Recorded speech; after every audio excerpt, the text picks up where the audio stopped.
안녕하세요.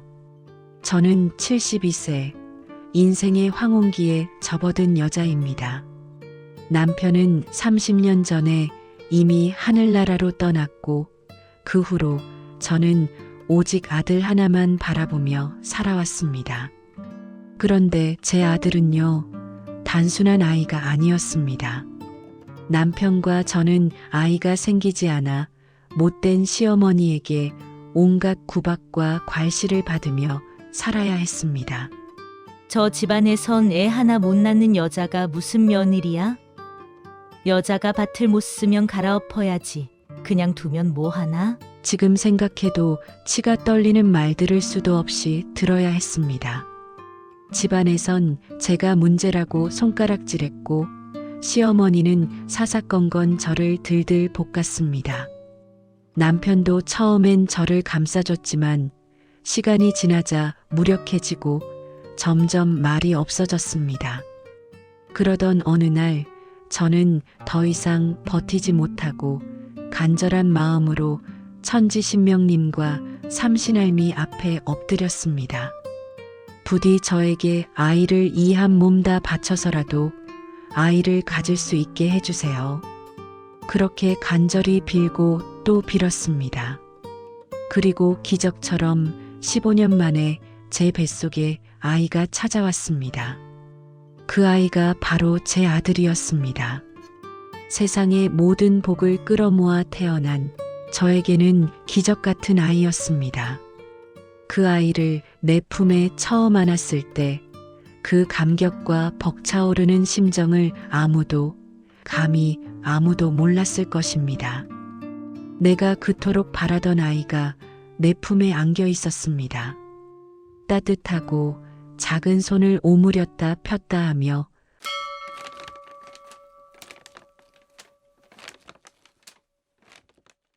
조그마한 얼굴로 나를 바라보던 그 순간 내 인생의 모든 서름과 고통이 눈 녹듯 사라지는 것 같았습니다. 가슴속 깊이 밀려오는 감동에 눈물이 쏟아졌습니다. 그토록 날 못마땅해 하던 시어머니도 태도가 달라졌습니다. 한동안 기뻐서 어쩔 줄 몰라 했고, 그토록 무기력했던 남편도 처음으로 나에게 따뜻한 시선을 보내주었습니다. 고생 많았어. 이제야 우리가 진짜 가정을 이룬 것 같네. 그 말 한마디가 어찌나 가슴을 울리던지 나는 한동안 아무 말도 하지 못하고 남편을 바라봤습니다.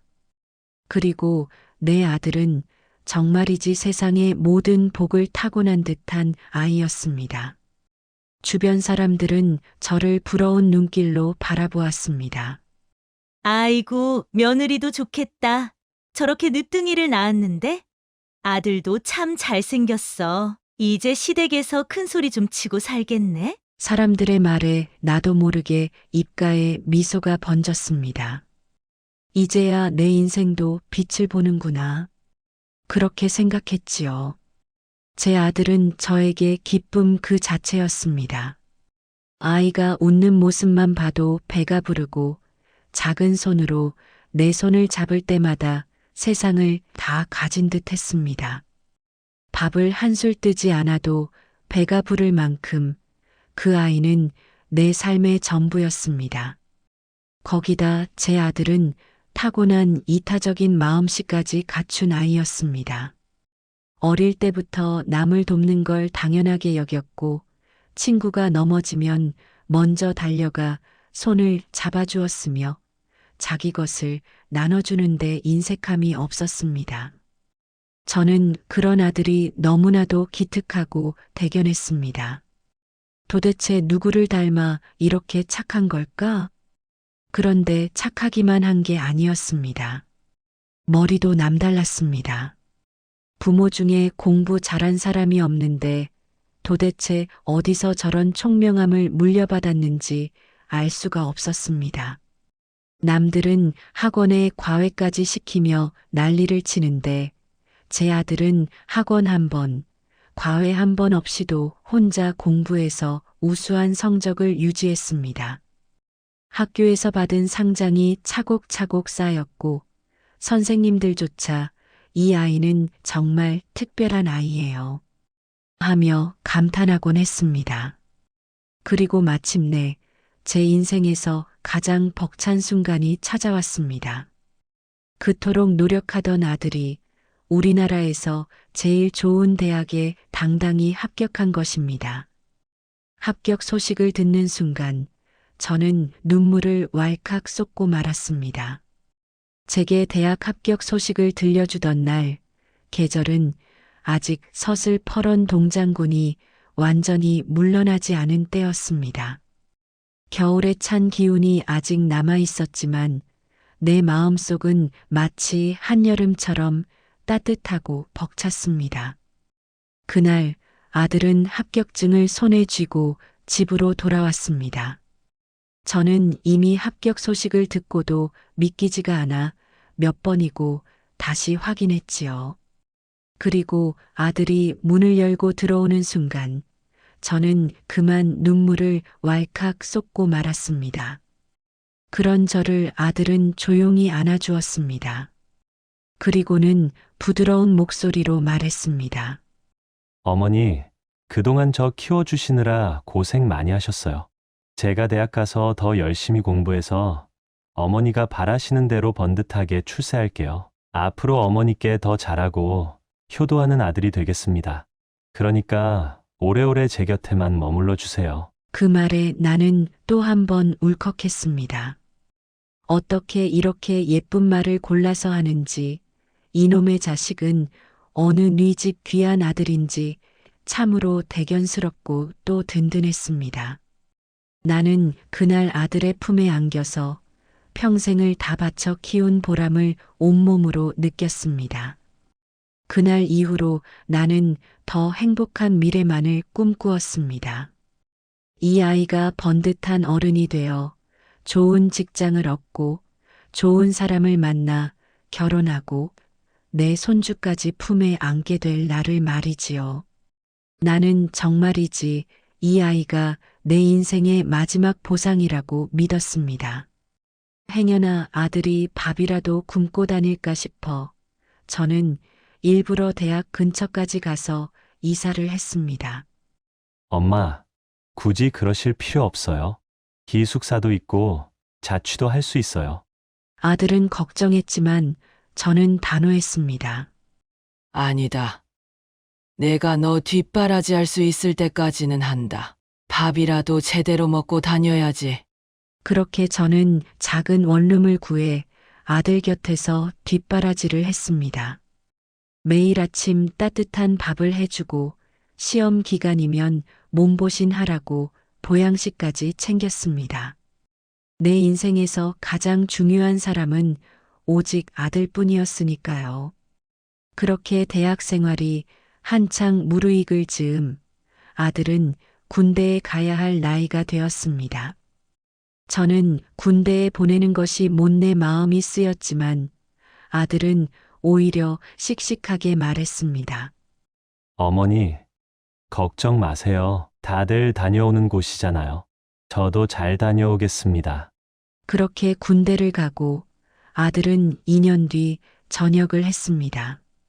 그런데 놀라웠던 건 전역 후 아들의 모습이 전보다 훨씬 더 믿음직스럽고 늠름해졌다는 것이었습니다. 아이고, 우리 아들 장군감이네. 역시 군대를 다녀오니 사람이 다르다. 저는 그런 아들이 자랑스러워서 바라보기만 해도 흐뭇했습니다. 전역 후 아들은 곧장 학교로 복학했고 다시 공부에 매진했습니다. 어느덧 졸업이 가까워졌고 좋은 직장을 얻기 위해 하루하루 최선을 다했습니다. 그런데 요즘은 어디를 가나 영어가 중요하다고 하더군요. 아들도 그 점을 잘 알고 있었는지 어느 날 조심스럽게 말을 꺼냈습니다. 어머니, 저 영어 공부를 더 해야 할 것 같아요. 교환학생으로 미국에 다녀오려고요. 그 말의 순간 심장이 철렁 내려앉았습니다. 미국이라니. 그렇게 멀리 가야 하니? 아들은 내 손을 꼭 잡고 말했습니다. 어머니, 잠깐 다녀오는 거예요. 더 큰 사람이 되려면 이 경험이 필요해요. 어머니도 저를 믿어주세요. 아들은 전보다 더 듬직하고 어른스러워진 얼굴로 나를 바라보았습니다. 나는 다시 한번 가슴을 쓸어내리며 아들을 보낼 준비를 해야 했습니다. 그래, 내가 원하는 길이라면 가봐라. 하지만 꼭 건강히 돌아와야 한다. 나는 그렇게 아들을 미국으로 보내기로 결심했습니다. 그런데 유독 아들을 보내기 며칠 전부터 꿈자리가 뒤숭숭하고 사나웠습니다. 평소에도 촉이 좋은 편이었지만 이번에는 유난히 불안했습니다. 꿈속에서는 시커먼 그림자가 내 아들을 감싸 안고 멀리 끌고 가는 모습이 보였고 저는 그걸 붙잡으려 애를 쓰다가 번번이 손끝에서 놓쳐버렸습니다. 잠에서 깨어나도 기분이 개운하지 않았습니다. 자꾸만 가슴이 답답하고 뭔가 큰일이 벌어질 것만 같은 느낌이 들었습니다. 이게 대체 무슨 조짐일까? 내 촉이 괜히 작동하는 것이 아닐 것 같았습니다. 며칠째 불안한 마음을 주체할 수 없던 나는 결국 아들을 불러 세웠습니다. 아들은 짐을 정리하고 있었습니다. 서류며 옷가지를 하나하나 챙기는 모습이 그렇게 어른스럽고 대견할 수가 없었지만 그보다도 내 가슴 속 깊은 곳에서 치밀어 오르는 불안이 너무도 컸습니다. 나는 아들의 어깨를 꼭 붙잡고 말했습니다. 예, 정기야, 너 미국에 안 가면 안 되겠니? 나는 아들의 이름을 조용히 불렀습니다. 물론 엄마도 안다. 이게 내게 얼마나 좋은 기회인지도, 내가 이걸 위해 얼마나 준비했는지도. 그런데도 나는 말을 잠시 멈추고 아들의 얼굴을 바라봤습니다. 그동안 내가 그토록 소중히 키운 내 아들, 이제는 늠름하게 자라 세상을 향해 나아가려는 내 기적 같은 아이. 하지만 가슴 한구석에서 느껴지는 이 불안함이 도무지 사라지지 않았습니다. 엄마가 꿈이 별로 좋지 않다. 내가 걱정스럽구나. 나는 다시 한번 간절한 마음으로 아들을 붙잡았습니다. 하지만 아들은 그런 내 걱정을 알면서도 여느 때처럼 예쁘게 웃었습니다. 그 따뜻한 미소, 어릴 적부터 보아온 그 착한 얼굴, 그리고 아들은 그 따뜻한, 크고 믿음직한 손으로 내 거친 손을 살며시 감싸주었습니다. 아들은 따뜻한 목소리로 나를 안심시키려 했습니다. 제 곁으로 돌아온다 그 말을 하면서도 아들은 꼭 가야겠다는 의지를 숨기지 않았습니다. 나는 그 표정을 보면서 이 아이를 막을 수 없겠다는 생각이 들었습니다. 나는 몇 번이고 아들을 말렸습니다. 정기야, 꼭 지금 가야 하니? 더 준비하고 가도 되잖아. 엄마가 이렇게 불안해하는데도 꼭 가야겠어? 하지만 아들은 이번만큼은 내 말을 듣지 않았습니다. 처음으로 내 앞에서 고집을 부렸습니다. 생각해보면 그게 아들이 나에게 처음 보인 반항이었는지도 모릅니다. 그동안 나는 언제나 아들의 곁에서 모든 걸 해주었습니다. 학교를 갈 때도, 군대를 갈 때도, 밥을 먹을 때도, 아파할 때도 나는 항상 옆에 있었습니다. 그런데 이번만큼은 아들이 내 손을 벗어나고 싶어 한다는 것을 느꼈습니다. 더 넓은 세상으로 나아가고 싶고 더 많은 걸 배우고 싶다는 간절함이 보였습니다. 나는 애써 불안한 마음을 다독였습니다. 좋은 마음으로 보내주기로 했습니다. 하지만 그게 실수였다는 걸 나는 1년 후에야 깨달았습니다. 1년 후 아들이 귀국했을 때 내 눈앞에 펼쳐진 광경을 도저히 믿을 수가 없었습니다. 졸업도 하지 않은 아들이 앳돼 보이는 여자와 함께 나타났습니다. 여자는 헐렁한 옷을 입고 있었고 살짝 나온 배가 눈에 들어왔습니다. 나는 순간 머리가 띵해지고 세상이 까맣게 변하는 것 같았습니다. 그리고 아들은 아주 태연하게 말했습니다. 어머니, 저 이 여자와 결혼하려고 해요. 나는 그 말을 듣는 순간 머릿속이 아득해졌습니다. 겨우 정신을 붙잡고 아들의 얼굴을 바라봤습니다. 그러자 아들은 다정하게 여자의 손을 감싸 쥐고는 단호한 목소리로 이어 말했습니다. 제 아이를 가졌어요. 몇 달 뒤면 태어날 거예요. 부디 어머니께서 제 안사람들 여자를 예쁘게 봐주시고 친딸처럼 잘 아껴주셨으면 좋겠습니다. 그 말을 듣는 순간 나는 두 다리가 풀려 그대로 주저앉을 뻔했습니다. 겨우겨우 정신을 붙잡았지만 가슴이 울렁거리고 속이 뒤집어질 것 같았습니다. 이게 무슨 날벼락이란 말인가. 당시 미국에 보내기 전부터 꿈자리가 뒤숭숭했더니만 결국 이렇게 될 걸 알면서도 내가 보냈다는 생각이 들었습니다. 감을 잡고도 보냈으니 결국 내 발등을 내가 찍은 셈이지. 나는 입술을 깨물었습니다. 이 아이가 내게 무슨 일을 저지른 건지 아직도 실감이 나지 않았습니다. 나는 아들의 손을 덥석 잡고 단호하게 물었습니다. 정기야, 내가 지금 무슨 소리를 하는지 알고나 하는 말이니? 내 목소리는 떨렸습니다. 믿고 싶지 않았습니다. 내 아들이, 그토록 내가 애지중지 키운 아들이, 내 기적 같은 아이가 내게 이런 현실을 안겨줄 줄은. 그러나 아들은 내가 원하던 대답을 주지 않았습니다. 내 아들을 빼앗긴 듯한 질투심 때문이었을까? 아니면 앞으로 승승장구할 내 새끼 앞길을 막아선 미움 때문이었을까? 그 어린 여자가 곱게만은 보이지 않았습니다. 솔직히 말하면 아들이 미국에 간 후 내 주변에서는 내 아들을 좋게 본 사람들이 많았습니다. 집안 좋고 고운 여자들을 하나둘 소개해 주려 했지요. 정기 어머니 따님 없으시죠? 우리 조카가 너무 예쁘고 똑똑한데 정기랑 잘 어울릴 것 같아요. 어머니, 제 후배가 인성도 좋고 가정교육도 잘 받아서 정기 같은 총각 만나면 금상첨하겠어요. 나는 속으로 흐뭇했습니다. 그래, 내 아들이면 어디서든 좋은 인연을 만날 수 있지. 하지만 아들은 늘 졸업한 후에 생각해 보겠다며 슬쩍 피했고 나는 언젠가 금이환양에서 떳떳한 며느리를 데려오리라 믿었습니다.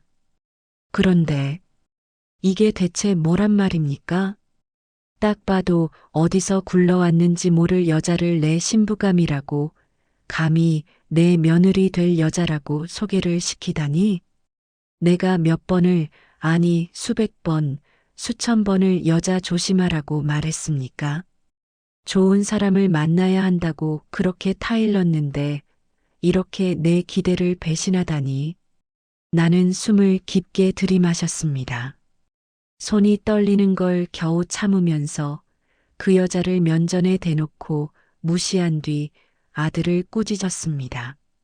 정기야, 너 지금 무슨 짓을 하고 있는 거야? 내 목소리는 차갑게 떨리고 있었습니다. 졸업도 안 한 녀석이 무슨 배짱으로 여자를 데려오고 가정을 가지겠다고 해? 나는 아들을 노려보며 목소리를 높였습니다. 너 도대체 정신이 있니? 없니? 내가 엄마를 이렇게 실망시킬 줄은 몰랐다. 내가 이 아이를 어떻게 키웠는데 이렇게 어리석은 결정을 하다니. 나는 도저히 믿을 수가 없었습니다. 됐고, 당장 이 여자랑 끝내. 공부나 열심히 해! 나는 단호하게 못을 박았습니다. 당장 정신 차리고 본분으로 돌아가라고. 아직 철이 없으니 멀쩡한 인생 망치지 말라고. 그런데 아들이 뭐라 하기도 전에 그 여자가 먼저 나를 붙잡았습니다. 그 여자의 두 손이 내 손을 덥석 잡으며 애원했습니다. 나는 깜짝 놀라 손을 뿌리치려 했지만 그 여자의 손에는 절박함이 묻어 있었습니다. 그리고 그녀는 떨리는 목소리로 말했습니다. 어머니, 제발 저희를 받아주세요. 저 혼자서라도 어떻게든 이 아이를 키울 겁니다. 하지만 제발 정기 씨를 저에게서 빼앗아 가지 말아 주세요. 나는 순간 할 말을 잃었습니다. 이 어린 여자가 감히 나한테 애원이라니? 하지만 그 눈빛에는 단순한 뻔뻔함이 아니라 뭔가 필사적인 간절함이 있었습니다. 그 순간 내 마음속에서는 온갖 생각이 뒤섞였습니다. 이 여자가 진짜 내 아들을 사랑해서 그러는 걸까? 아니면 내 아들 잡고 늘어져서 어떻게든 이 상황을 모면하려는 걸까? 나는 그 여자를 노려보며 입술을 꾹 깨물었습니다. 하지만 그때 아들이 끼어들었습니다. 그의 목소리는 그 어느 때보다 단호하고 날카로웠습니다. 어머니, 이제 그만하세요. 저는 이 사람을 포기할 생각이 없습니다. 그 순간 나는 가슴이 철렁 내려앉았습니다. 어머님, 제 뱃속에 어머님 손주가 있어요. 그 여자는 내 손을 꼭 붙잡으며 눈물을 글썽였습니다. 저희는 서로 너무 사랑해서 헤어질 수 없어요. 부모님도 안 계시고 아무것도 없는 저에게는 정기 씨가 전부예요. 제가 정기 씨한테 부족한 건 알지만 제발 절 좋게 받아들여 주세요. 나는 그 말을 듣는 순간 안에서부터 끓어오르는 분노를 참을 수가 없었습니다. 나는 그 여자를 똑바로 노려보며 단호하게 말했습니다. 아가씨한테 어머님이라고 불릴 이유 없네요. 그 순간 여자의 얼굴이 하얗게 질렸습니다. 하지만 나는 단 한치의 흔들림도 없이 말을 이어갔습니다. 앞으로 내 아들이랑 연락 끊어요. 그 아기 나중에 유전자 검사에서 우리 아들 아이가 맞다고 나오면 합당한 금액으로 쳐줄 테니까 그때까진 다신 우리 앞에서 얼씬도 말아요. 나는 확실히 선을 그었습니다. 이건 단순한 감정의 문제가 아니었습니다. 내 아들의 인생이 걸린 일이었고 내가 평생 지켜온 내 아들이 이렇게 헛되이 넘어가는 걸 그냥 둘 수는 없었습니다. 하지만 그 여자는 그 자리에서 엉엉 울어제꼈습니다. 나는 그 모습조차 요망스럽게 보였습니다.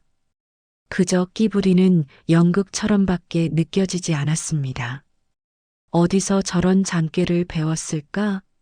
나는 한숨을 내쉬고 아들을 붙잡으려 했습니다. 정기야, 너 정신 차려. 이 여자가 너한테 뭘 해줄 수 있다고 그래? 나는 그의 팔을 붙잡고 억지로 끌고 오려 했습니다. 하지만 그 순간 내 아들은 내 손을 뿌리쳤습니다. 그리고 나를 똑바로 바라보더니 단 한마디를 내뱉었습니다. 어머니, 저는 이제 제 길을 갈 겁니다. 그리고 내 뒤통수를 치듯 그 여자와 함께 가버렸습니다. 나는 그 자리에 얼어붙은 채 멀어지는 아들의 뒷모습을 바라보았습니다. 이게 대체 무슨 일인가? 그토록 내가 아끼고 사랑했던 아들이 나를 배신하고 나를 버리고 떠나버렸습니다. 나는 그 자리에 주저앉아 차가운 바닥을 붙잡고 숨을 헐떡였습니다. 나는 몇 번이고 아들에게 연락했습니다. 강요도 해보고 사정도 해봤습니다. 정기야, 제발 정신 차려라. 내 인생이 걸린 문제야. 내가 지금 이 여자한테 휘둘려서 평생을 후회할 일을 만들고 있는 거야. 하지만 그 교활한 것이 얼마나 아들을 홀려놨는지 아들은 내 말에는 들은 척도 하지 않고 무조건 여자를 책임지겠다는 말만 반복했습니다. 그러던 어느 날 아들이 전화를 걸어왔습니다. 나는 혹시나 내 말을 듣고 마음을 바꾼 건가 싶어 조용히 귀를 기울였습니다. 하지만 들려온 것은 우리 아기가 생긴 건 실수가 아니에요. 제가 이 여자를 사랑해서입니다. 나는 핏기가 가시는 걸 느꼈습니다. 그러나 아들은 멈추지 않았습니다. 저희 아기 낳고 바로 식 올릴 거고 혼인신고도 할 겁니다. 그 순간 내 심장이 덜컥 내려앉았습니다. 이제는 어떻게든 설득해서 없던 일로 만드는 것조차 불가능해진 겁니다. 어머니께 허락받고 축복된 결혼식을 올리고 싶어요. 제발 저희를 받아주세요. 네. 저 힘들어요. 어머니. 그 말에 나는 순간 숨이 막혔습니다. 아들이 나에게 부탁하는 게 아니라 마치 나를 책망하는 것처럼 들렸습니다. 나는 핏발이 선 눈으로 전화기를 바라보았습니다. 힘들다고? 지금 내가 힘들다고? 내가 나한테 무슨 짓을 했는데? 그 순간 아들이 너무나도 달라 보였습니다. 예전에는 그토록 나만 따르고 내 말이라면 다 들어주던 아이였는데 이제는 마치 다른 사람이 되어 나를 밀어내고 있었습니다. 나는 그 모든 분노와 절망을 그 여자 탓으로 돌렸습니다. 그래, 이 모든 게 다 저 여자 때문이야. 내 아들은 저런 여자만 만나지 않았어도 분명히 내 기대대로 잘 자랐을 텐데. 나는 마지막으로 벼랑 끝에 서서 결단을 내렸습니다. 그래, 네가 어디까지 가나 보자. 그래도 애미와 함께한 시간이 수십 년인데 그 여자랑 함께한 건 고작 1년인데. 그래도 설마 내 아들이, 내 핏줄이 애미를 버리겠어? 나는 결국 아들에게 절연을 선언했습니다. 좋아. 내가 그렇게까지 원한다면 내 앞에서 영원히 사라져라. 나는 이제 너 같은 자식 없다. 그리고 나는 전화를 끊었습니다. 나는 믿었습니다. 아들이 시간이 지나면 결국 깨닫고 돌아오겠지. 하지만 내 바람은 끝내 이루어지지 않았습니다. 아들은 결국 졸업도 하지 않은 상태로 결혼식을 올리고 혼인신고까지 마쳤습니다. 내 모든 것이었던 아들이 나를 버리고 내가 가장 미워하는 여자와 결혼까지 하다니 나는 도저히 받아들일 수 없었습니다. 가슴이 찢어지는 것 같았고 마치 내 인생이 송두리째 무너진 듯 했습니다. 하지만 시간이 흘러갈수록 내 예상대로 흘러갔습니다. 아들은 결국 돈 때문에 학교를 휴학했고 일자리를 구해야 했습니다. 그러나 현실은 냉정했습니다.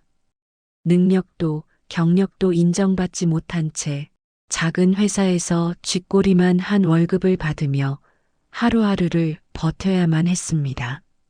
좋은 집은커녕 월세방 하나 얻어서 근근히 생계를 이어가야 했고 그토록 원했던 결혼이었지만 현실의 무게는 아들을 옥죄어 갔습니다. 그 사이에 내 아들의 아들, 내 손주가 태어났습니다. 하지만 나는 그 사실을 기뻐할 수도 없었습니다. 그 아이는 내게 축복이 아니라 원망의 대상이었습니다. 내 아들은 이 아이 때문에 가장이라는 무게를 짊어지고 이 아이 때문에 젊은 날을 힘겹게 살아가야 하는구나. 나는 그렇게 생각했습니다. 아들은 이제 가장이라는 책임감 속에서 꿈도 포기하고 배움도 멈춘 채 매일같이 돈과 생계에 치여 살아가는 신세가 되어버렸습니다. 그렇게 힘겹게 살아가는 아들을 바라보면서도 나는 차마 손을 내밀 수 없었습니다. 이제야 알겠지? 엄마 말을 듣지 않은 게 얼마나 어리석은 선택이었는지. 나는 그를 원망하면서도 어딘가에서는 그가 무너지길 바라고 있었습니다. 그래야만 아들이 결국 내게 돌아올 테니까요. 멀리서나마 지켜보며 아들의 소식을 듣게 되었을 때 그 여자가 미치도록 밉더군요. 시간이 흐를수록 내 안의 미움은 쌓여만 갔습니다. 내 아들은 온전히 그 여자에게 뺏겼고 나는 한순간도 편히 잠들 수가 없었습니다. 밤마다 한숨도 못 잤습니다. 내가 왜 그때 그 순간 아들을 더 강하게 말리지 못했을까? 왜 내 손으로 더 단호하게 끌어오지 못했을까? 그 후 아들은 자기가 애비가 되고 부모가 되고 나서야 내 마음을 알게 된 걸까요? 그 여자의 아이가 좀 자라자 아들은 나를 몇 번 찾아왔습니다. 하지만 나는 그를 받아주지 않았습니다. 냉정하게, 단호하게 내쳐버렸습니다. 언감생심 어딜 들어오려 해? 난 너 같은 아들 둔 적 없다. 내가 몇 번을 찾아와도 그 여자와 끝내지 않는 한 애미 취급할 생각 말거라. 나는 이를 악물고 도끼 서린 목소리로 말했습니다. 다시 받아주면 또다시 그 여자를 끌고 내 삶에 들어올 테니까요. 하지만 아들은 그 어린아이를 품에 안은 채 눈물을 흘리며 조용히 말했습니다. 죄송해요. 어머니, 하지만 저 굉장히 행복하게 잘 살고 있어요. 나는 아들을 노려보며 가슴속에서 끓어오르는 분노를 참았습니다. 행복하다고? 내 말을 거역하고 그 여자와 엮인 내가 행복하다고? 하지만 아들은 눈물을 훔치며 계속 말했습니다. 제 아들도 어머니가 저를 얻으셨을 때처럼 힘들게 얻었어요. 그 순간 내 심장이 철렁 내려앉았습니다. 어머니께 보여드리려고 손주 보시면 마음 풀어지실까 싶어서 집사람 위험한 거 감수하고 낳게 했어요. 어머니를 잃고 싶지 않아서요. 나는 아무 말도 하지 못했습니다. 하지만 차마 눈을 마주칠 수도 없었습니다. 그 아이가 태어날 때 아들도 나처럼 간절한 기도를 했겠지요. 부디 무사히 태어나게 해달라고. 이 아이만은 꼭 내 손으로 지키게 해달라고. 나는 끝내 아무 대답도 하지 않았습니다. 아들은 말을 잇지 못한 채 쓸쓸하게 돌아섰습니다. 나는 멀어지는 뒷모습을 바라보며 그저 입술을 깨물었습니다. 아들이 그렇게 오고 갈 때마다 나는 얼마나 많은 눈물을 흘렸는지 모릅니다.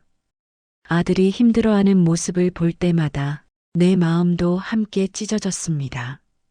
하지만 끝까지 받아주지 않았습니다. 내가 손을 내밀면 그 여자를 인정하는 것이 될까봐. 그러나 어쩌면 이 모든 게 내 욕심이었을지도 모릅니다. 내가 아들을 너무나도 사랑했기에, 내가 아들을 너무나도 내 것으로만 생각했기에, 아들은 어느 때보다 행복하다고 했습니다. 나는 그 말을 믿기로 했습니다. 그래, 이제는 내려놔야겠다. 아들은 이미 한 아이의 아버지가 되었고 자신만의 가정을 이루어 잘 살고 있었습니다. 더 이상 내가 고집을 부려서 아들의 가슴에 생채기를 내고 싶지 않았습니다. 나는 문득 성경 속 솔로몬의 재판이 떠올랐습니다. 아기를 두고 다투던 두 여인. 진짜 엄마는 아이를 살리기 위해 온전히 상대에게 내어주었습니다. 그게 진짜 사랑이었다면 나 역시 아들을 위해 그렇게 해야 하는 게 아닐까? 나는 마침내 결심했습니다. 그리고 몇 년 만에 내가 먼저 아들에게 전화를 걸었습니다. 정기야, 우리 식사나 같이 하자. 아들은 한동안 아무 말이 없었습니다. 그리고 곧 전화기 너머에서 울먹이는 소리가 들려왔습니다. 어머니 감사합니다. 정말 감사합니다. 그 흐느끼는 소리를 들으니 나 역시 눈물이 차오르려 했습니다. 하지만 나는 간신히 울음을 삼키며 오랜만에 장을 보러 나섰습니다. 아들이 좋아했던 요리를 해주려고 하나하나 정성 들여 준비했습니다. 다시 아들과 화해하는 순간을 돌이켜보니 마음이 한결 편안해졌습니다. 그런데 이상하게도 시간이 많이 흘러도 아들은 오지 않았습니다. 설마 또 무슨 일이 있는 건 아니겠지? 애써 불안한 마음을 눌러가며 기다렸습니다. 하지만 도저히 이상했습니다. 결국 참지 못하고 내가 먼저 전화를 걸었습니다. 벨이 한참이나 울렸습니다. 평소라면 곧바로 받았을 아들이었는데 이번에는 아무런 응답이 없었습니다. 불안감이 더 커졌습니다. 정기야, 왜 안 받니? 무슨 일 있는 거 아니야? 그리고 한참이 지나고 나서야 누군가가 전화를 받았습니다. 그런데 그 여자의 목소리였습니다. 왜 이 여자가 전화를 받지? 그 순간 뭔가 심상치 않다는 걸 직감했습니다. 그러나 그 여자가 전한 말은 내 상상을 초월하는 끔찍한 악몽이었습니다. 이게 다 당신 때문이에요. 그 여자는 전화기 너머에서 악을 바락바락 썼습니다. 그렇게 내게 아들을 주지 못하시더니 결국은 나는 숨이 멎을 것 같았습니다. 우리 남편이랑 우리 아들 다 같이 하늘나라로 가버렸잖아요. 나는 그 말을 듣고도 도저히 믿을 수 없었습니다. 뭐? 지금 뭐라고 했어? 나는 다시 물었습니다. 내 귀가 잘못된 거라고, 내가 잘못 들은 거라고, 그럴 리가 없다고. 그러나 그녀의 대답은 한결같았습니다. 이제 시원하세요? 만족하냐고요? 그녀는 통곡을 쏟아내며 울부짖었습니다. 하지만 나는 그 말을 믿을 수가 없었습니다. 나는 반쯤 실성한 상태로 택시를 잡아타고 병원으로 향했습니다. 그리고 그곳에서 나는 내 아들과 내 아들의 아들이 나란히 누워있는 모습을 보았습니다. 줄초상이었다. 내 인생에서 절대 마주하고 싶지 않았던 견딜 수 없는 현실이 내 앞에 놓여 있었습니다. 장례식 날, 그 아이는 검은 상복을 입고 힘없이 손님들을 맞고 있었습니다. 나는 그 모습을 보고 피가 거꾸로 솟는 기분이었습니다. 어떻게 저렇게 멀쩡할 수가 있어? 어떻게 내 아들을 먼저 보내놓고 저렇게 태어날 수가 있어? 나는 견딜 수 없었습니다. 참을 수 없었습니다. 나는 단숨에 달려가 그 여자의 뺨을 후려쳤습니다. 이 못된 것! 내 아들 먼저 보내고 어쩜 그렇게 멀쩡하게 있니? 무섭다. 무서워. 불쌍한 내 아들 우리 모자 사이를 갈라놓고 이제는 영원히 내게서 아들을 뺏어가다니. 이제 어쩔 거냐? 어쩔 거냐고! 그러자 그녀가 조용히 입을 열었습니다. 저도 아들을 잃었어요. 제 남편도 잃고 내 아들도 잃었다고요. 그날 밤 졸린 눈을 비비면서 엄마 품에서 잘래라고 했던 우리 아들, 남편이 어머니께 보여주겠다고 억지로 떼어가서 내 아들도 같이 가버렸어요. 나는 숨이 턱 막혔습니다. 그녀의 눈에서는 끝없는 절망이 흘러나오고 있었습니다. 당신만 아니었더라도 우리 가족은 지금까지 행복했을 거라고요. 나는 숨을 헐떡였습니다. 그 말을 들으면서도 나는 그녀를 용서할 수 없었습니다. 장례식장은 온통 차가운 시선들로 가득했습니다. 모두가 나를 보고 있었습니다. 그러나 나는 그 시선 따위 개의치 않았습니다. 나는 다시 한번 그녀에게 달려들어 머리채를 잡았습니다. 너 때문이야. 너 때문이라고. 주변 사람들의 손에 겨우겨우 말려 나왔습니다. 그러나 내 안의 억장이 무너지는 고통은 누구도 말릴 수가 없었습니다. 그녀는 아무런 반항도 하지 않았습니다. 초점 없는 눈빛으로 허공을 응시한 채 그저 텅 빈 얼굴로 시간을 흘려보내고 있었습니다. 그리고 나 역시 통곡하고 원망하고 난리를 치는 그 모든 순서를 반복한 후 결국 기운이 다 빠져 그녀처럼 멍한 상태가 되어버렸습니다. 그렇게 하루, 이틀 시간이 흘렀습니다. 나는 여전히 하염없이 곡소리를 내며 사랑하는 내 아들의 마지막 길을 배웅했습니다.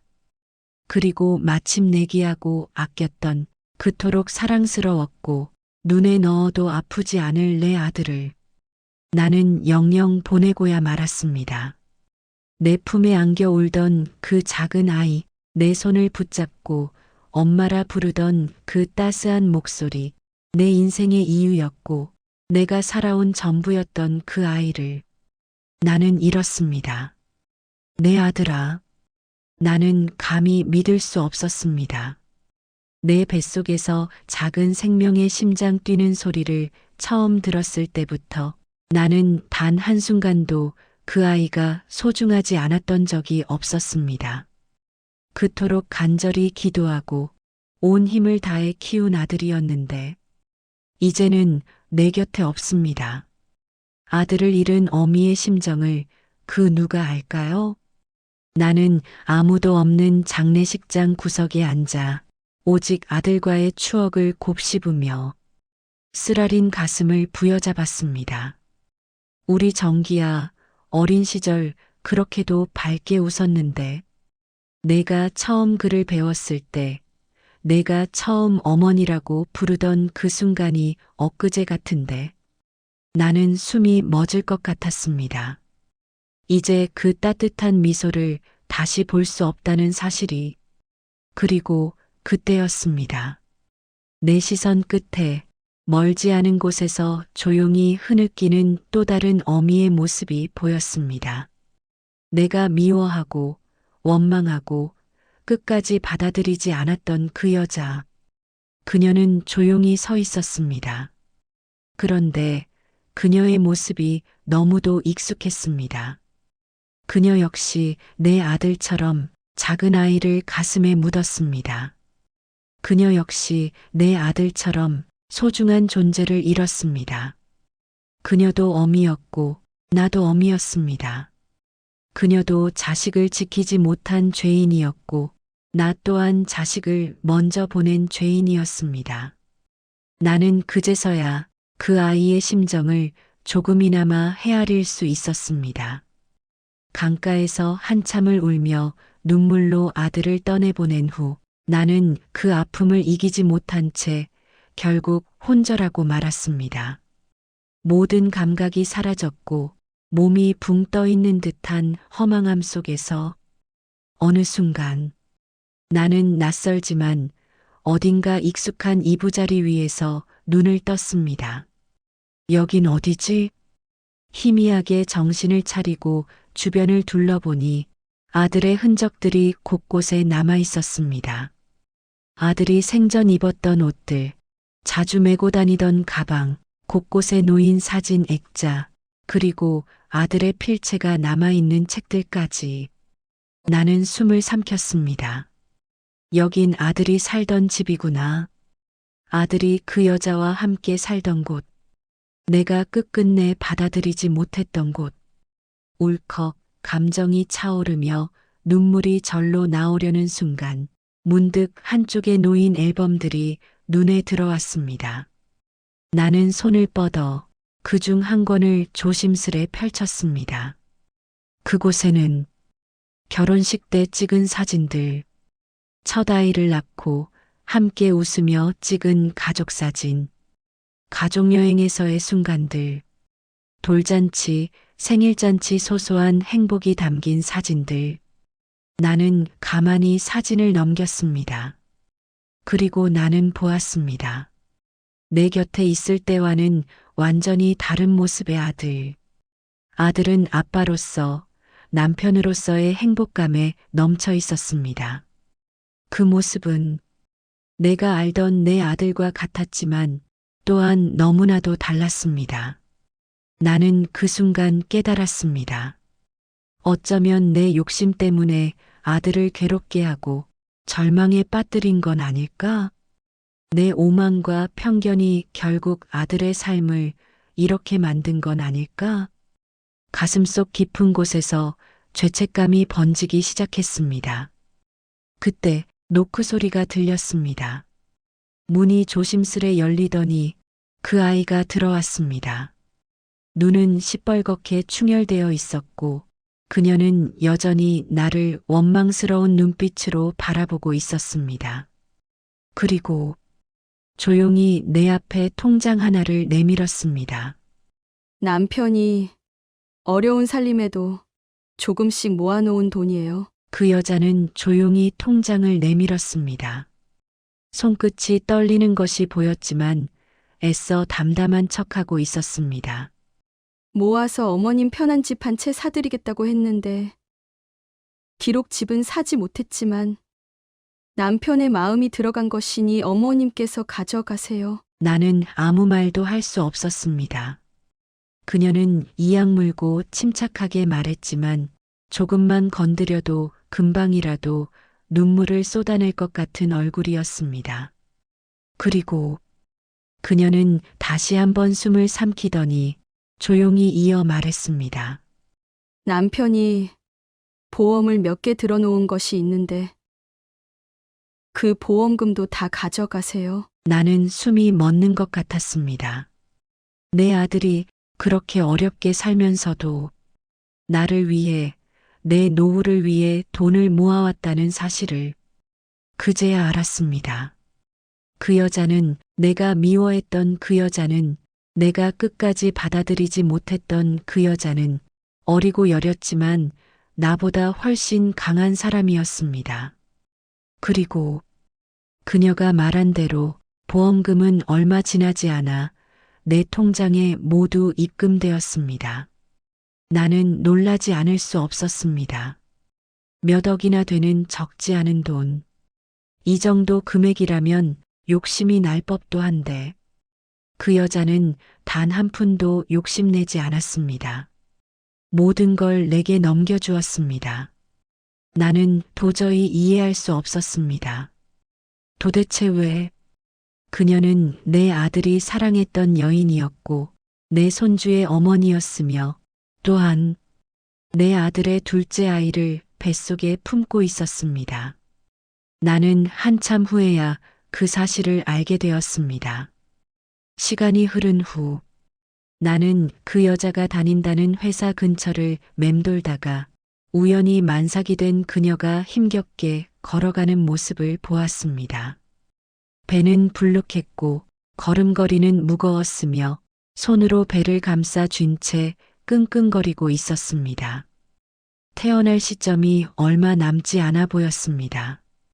그런데 공교롭게도 내 아들이 태어난 계절과 같은 겨울이었습니다. 그리고 운명인지 우연인지 나는 아들의 지인을 통해 한 가지 이야기를 들었습니다. 그녀가 낳은 아이, 둘째도 아들이었고 놀랍게도 내 아들이 태어난 날과 똑같은 날이었습니다. 나는 그 말을 듣고 더 이상 외면할 수 없었습니다. 부모 없이 혼자 산부인과에서 아이에게 젖을 물릴 그 여자의 모습을 상상하니 더는 이대로 있을 수 없었습니다. 나는 결국 모든 걸 내려놓고 그곳을 찾았습니다. 하지만 내가 도착했을 때 그녀는 없었습니다. 병원 직원에게 물어보니 아이는 무사히 태어났지만 산모는 출산 직후 상태가 악화되어 큰 병원으로 옮겨졌다는 이야기였습니다. 나는 숨이 멎을 것 같았습니다. 급히 담당 의사를 찾아가 내가 보호자를 자처하며 다그쳤습니다. 도대체 무슨 일이 있었던 겁니까? 산모는 지금 어디 있습니까? 내 목소리는 차가웠고 가슴은 타들어갔습니다. 산모님이 선천적으로 몸이 약하신 데다 임신 중독증에 쌍각자궁, 전치태반까지. 나는 눈을 질끈 감았습니다. 그 단어 하나하나가 그동안 내가 알지 못했던 그 아이가 견뎌온 고통을 그대로 보여주고 있었습니다. 그런데도 남편분이 그토록 기다렸던 아이라고 해서 꼭 낳고 싶다고 하셨습니다. 나는 숨이 턱 막혔습니다. 아들이 그렇게 간절히 원했던 아이였다는 걸 나는 한 번도 알지 못했습니다. 그래서 병원에 내내 입원해 계셨고 겨우겨우 아이를 낳았는데 둘째가 너무 빨리 찾아오면서 몸의 타격이 훨씬 심해지신 것 같습니다. 그 말을 듣자마자 나는 단숨에 큰 병원으로 향했습니다. 나는 숨을 헐떡이며 중환자실 앞에 섰습니다. 그 아이는 산소 호흡기를 낀 채 조용히 누워 있었습니다. 나는 발이 떨어지지 않았습니다. 그렇게까지 고생을 했는데, 그렇게까지 아들을 위해 희생했는데, 나는 지금까지 그 아이에게 얼마나 모진 사람이었을까요? 그리고 신생아실, 나는 유리창 너머로 내 손주를 보았습니다. 갓 태어난 아기는 어미가 어찌 된지도 모른 채 작은 몸으로 젖병을 물고 있었습니다. 어미의 초유조차 먹지 못한 채 보호자도 없이 혼자 전전긍긍하며 살겠다고 힘겹게 젖을 빨고 있었습니다. 나는 도저히 견딜 수가 없었습니다. 숨이 막히고 눈물이 차올랐습니다. 내가 이 아이를, 내 아들의 가정을 얼마나 외면했던가. 나는 차마 얼굴을 들 수 없었습니다. 그리고 훗날 내가 이 아이를 어떻게 보려 했던 걸까? 내가 그렇게 외면했던 아이, 내가 그렇게 미워했던 며느리, 그들은 끝까지 내 아들의 가정을 지키려 했는데 나는 그걸 끝까지 부정하고 외면하고 그 아이를 철저히 혼자 내버려 두었습니다. 너무 늦지 않았기를 바라며 나는 담당 의사를 찾아가 간곡히 부탁했습니다. 제 며느리입니다. 제 며느리를 꼭 살려주세요. 나는 중환자실 앞에서 두 손을 모아 간절히 빌었습니다. 치료비가 얼마가 되든 상관없습니다. 이 늙은이가. 이렇게 간절히 부탁드립니다. 제발 제 며느리를 살려주세요. 나는 눈물이 말을 새 없이 흐르는 줄도 모르고 평생 의지해온 신에게 기도하고 또 기도했습니다. 제발 내 아들에게 남은 마지막 가족을 지켜주세요. 나는 내 지난 행동들을 자책하며 제발 며느리와 손주를 데려가지 말아달라고 끝없이 바라고 또 바랐습니다. 하루가 지나고 이틀이 지나고 속이 타들어갈 때쯤 기적처럼 중환자실 앞이 분주해지기 시작했습니다. 간호사들이 바삐 움직였고 의사들이 오가며 뭔가를 확인하는 모습이 보였습니다. 나는 숨을 죽인 채 그 자리에서 두 손을 꼭 쥐고 기다렸습니다. 그리고 마침내 의사 선생님께서 나를 바라보며 말했습니다. 환자분, 위험한 고비는 넘기셨습니다. 그 순간 나는 온몸에 힘이 빠져 주저앉고 말았습니다. 까딱 잘못하면 정말 큰일 날 뻔하셨는데 어머님께서 힘드시겠지만 환자분 곁을 잘 지켜주시길 바랍니다. 나는 그 자리에서 한참을 통곡했습니다. 억장이 무너져 내리는 것도 마음이 후련해지는 것도 아닌 그저 하늘이 나에게 한 번 더 기회를 주었다는 것에 감사하며 깨어난 며느리가 정신을 차렸을 때 나는 그녀의 곁을 지키고 있었습니다. 그녀는 눈을 뜨더니 낯설어하고 불안해하며 나를 바라보았습니다. 나는 조용히 그녀의 손을 잡았습니다. 그리고 그동안 쌓아왔던 모든 오해와 미움을 눈물로 씻어내려는 듯 조용히 말을 꺼냈습니다. 미안하다. 아가, 그녀의 눈이 커졌습니다. 나는 힘겹게 웃으며 하지만 가슴속에 쌓였던 죄책감은 감출 수 없었습니다. 내 말처럼 못난 늙은이 추한 욕심을 부리다가 내 아들을 괴롭게 보냈다. 내 말대로 다 내 탓이다. 나는 숨을 들이마시고 어느 때보다 진심을 담아 말했습니다. 내가 미안하다. 내가 다 잘못했다. 내 살아생전 너에게 어떻게든 이 죄값을 다 치를 테니 부디 용서해다오. 아가, 나는 그녀의 손을 살며시 감싸쥐었습니다. 그러자 그녀도 흐느끼며 떨리는 손가락을 움직여 내 주름진 손을 힘겹게 감싸주었습니다. 나는 그 손끝의 미세한 움직임에서 너무도 큰 위로와 따뜻함을 느꼈습니다. 비로소 나는 며느리에게 처음으로 진심을 전했습니다. 그리고 그녀도 나를 향해 처음으로 손을 내밀었습니다. 비록 내 아들은 잃었지만 그 아들이 남겨준 소중한 인연이 있었습니다. 그것이 내 며느리였고, 아니, 이제는 딸과 다름없는 사람이 되었습니다. 며느리가 어떤 마음을 품고 있든 나는 더 이상 그것을 따지고 싶지 않았습니다. 그저 내 마음이 닿기를 바라며 진심을 다해 딸처럼 대해주려고 노력했습니다. 그리고 시간이 지나며 그 아이도 조금씩 마음을 열기 시작했습니다. 아직 완전히 가까워진 것은 아니었지만 우리는 서로 조금씩 다가가고 있었습니다. 지금은 가까운 곳에 살면서 자주 왕래하며 함께 시간을 보내고 있습니다. 쉽지 않은 길이겠지만 우리에게는 아직 시간이 많이 남아 있겠지요. 그리고 나와 며느리를 이어주는 가장 소중한 존재, 바로 우리 아들의 둘째 아들, 내 사랑하는 손주입니다. 조금 있으면 돌잔치를 해야 하는데 나는 결심했습니다.